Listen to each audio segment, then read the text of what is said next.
We are taking calls at 617-830-4750. We will take our next caller from the 281 area code. Caller, what's your name and where are you calling from?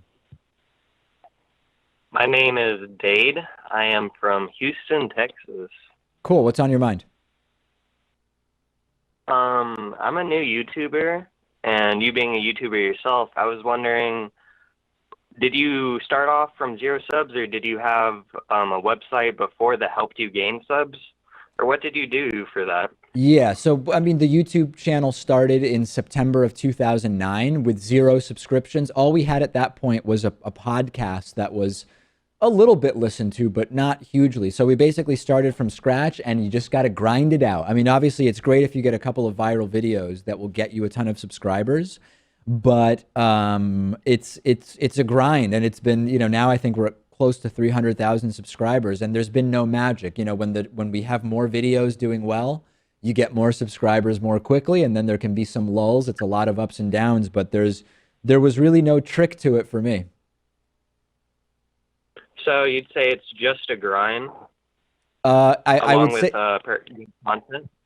I would say you've got to put out the content regularly, and if the content is good enough to make people say, "Oh, I'd want to see the next video this person does," then hopefully they click the subscribe button. That's sort of the gist of it. All right. One other thing. I consider myself to be left-leaning, and during the beginning of the 2016 election, I was a Bernie Sanders supporter, but after Bernie Sanders lost the Democratic race and Hillary Clinton was the nominee, I found myself to be more of a Trump supporter just because I couldn't find myself supporting Hillary Clinton at all. Do you think that was really common this election? No, I don't. I think it's completely nuts. Well, I don't know how you could go from supporting Bernie Sanders to then voting for Trump because Hillary Clinton wasn't someone you liked. I mean, was there any particular issue on which you agreed with Trump over Hillary Clinton?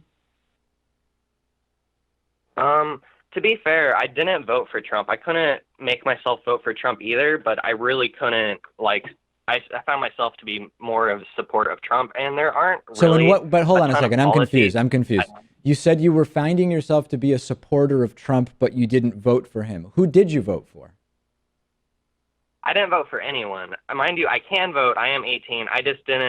I wasn't enough of a Trump supporter to go out of my way to vote for him. So basically, you chose not to I'm just saying, participate and to let the election pass you by, having no influence on it at all with your vote. You just said, "I'm going to sit on the sidelines because Bernie's out." basically. Yeah. Now that I But think I there was also more would of, have. and that's more of a concern. Your first question was, were there Bernie supporters who voted Trump? I think there were very, very few Bernie supporters who voted Trump. But what you're actually saying, the fact that you supported Trump is sort of irrelevant because you didn't vote for him. You basically were a Bernie supporter who didn't vote at all. And yes, I think there were too many of those people. And I think you said you vote in Texas wouldn't have made a difference there. But in other states, it could have made a difference. And it's a real problem. I think that that's a real, real problem. And Democrats had voter turnout been higher, then we wouldn't have President-elect Trump right now. See, the problem with that is I could have never made myself vote for Hillary because I thought she was just too much of untrustworthy. I couldn't trust what she said. Yeah. Do you trust Trump? I trust Trump to do what he thinks is right. And what do you think he's going to do? Unfortunately, I don't know right now. So you Trump trust is Trump to do the really. things he thinks are right, but you don't know what any of those things are. It doesn't sound too trustworthy, does it?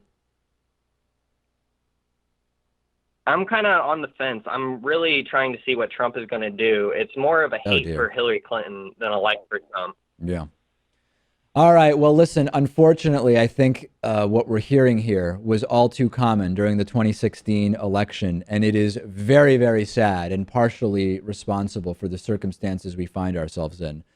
Thanks so much for the call. Good luck with the YouTube channel. Appreciate it.